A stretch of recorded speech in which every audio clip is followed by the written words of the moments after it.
नमस्कार मित्रों, मैं अभिषेक तिवारी आप सभी को प्रबोधिनी एकादशी की हार्दिक शुभकामनाएं एवं बधाई देता हूं। देवशयनी एकादशी के बाद भगवान श्री हरि यानी कि विष्णु जी 4 मास के लिए निद्रा में हो जाते हैं।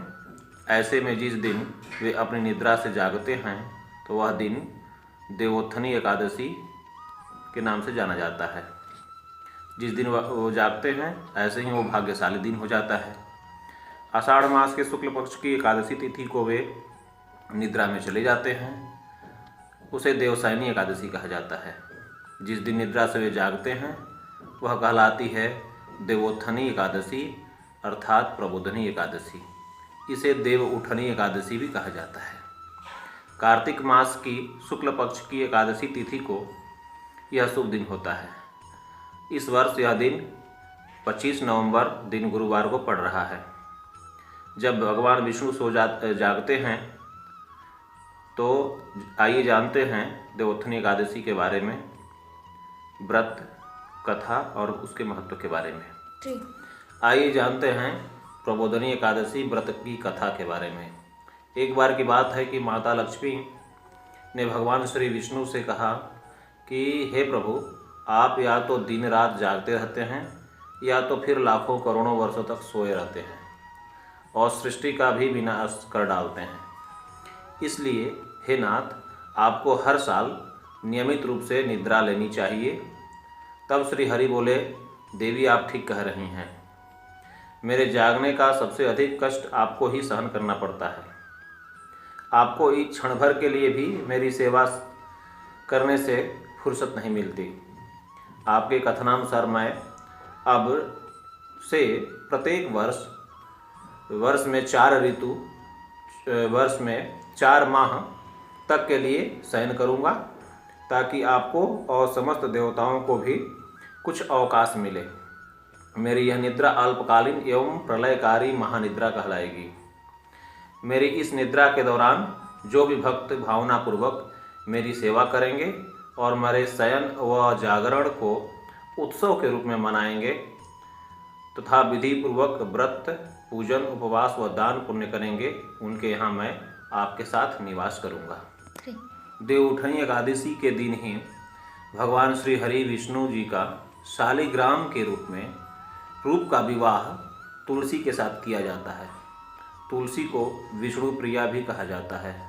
मान्यता है कि जब श्री हरि जागते हैं तो वे पहली प्रार्थना हरि वल्लभा तुलसी की ही सुनते हैं। दरअसल यहाँ तुलसी के माध्यम से ही हरि का आवाहन किया जाता है। अपने जीवन को उल्लासमय बनाने और परमानंद प्राप्ति के लिए तुलसी विवाह का आयोजन किया जाता है। मान्यता तो यह भी है कि जिन दंपतियों की संतान नहीं होती हैं उन्हें एक बार तुलसी का विवाह कर कन्यादान अवश्य करना चाहिए। असल में तुलसी को जड़ रूप होने का श्राप मिला था, जिसकी अलग अलग पौराणिक कहानियाँ भी मिलती हैं। आइए तुलसी विवाह के उपरांत कैसे हम भगवान विष्णु श्री हरि का पूजन करते हैं उसके बारे में जानते हैं। इस एकादशी के दिन सूर्योदय से पूर्व उठकर सर्वप्रथम नित्य क्रिया से निवृत्त कर स्नान आदि कर स्वच्छ हो लेना चाहिए। स्नान किसी पवित्र धार्मिक तीर्थ स्थल, नदी, तालाब, सरोवर अथवा कुएं पर भी किया जाए तो बहुत बेहतर है। अन्यथा घर पर भी स्वच्छ जल से स्नान क्रिया कर सकते हैं। स्नानादि के पश्चात निर्जला व्रत का संकल्प लेकर के भगवान विष्णु की पूजा करनी चाहिए। सूर्योदय के समय सूर्य भगवान को अर्घ्य देना चाहिए।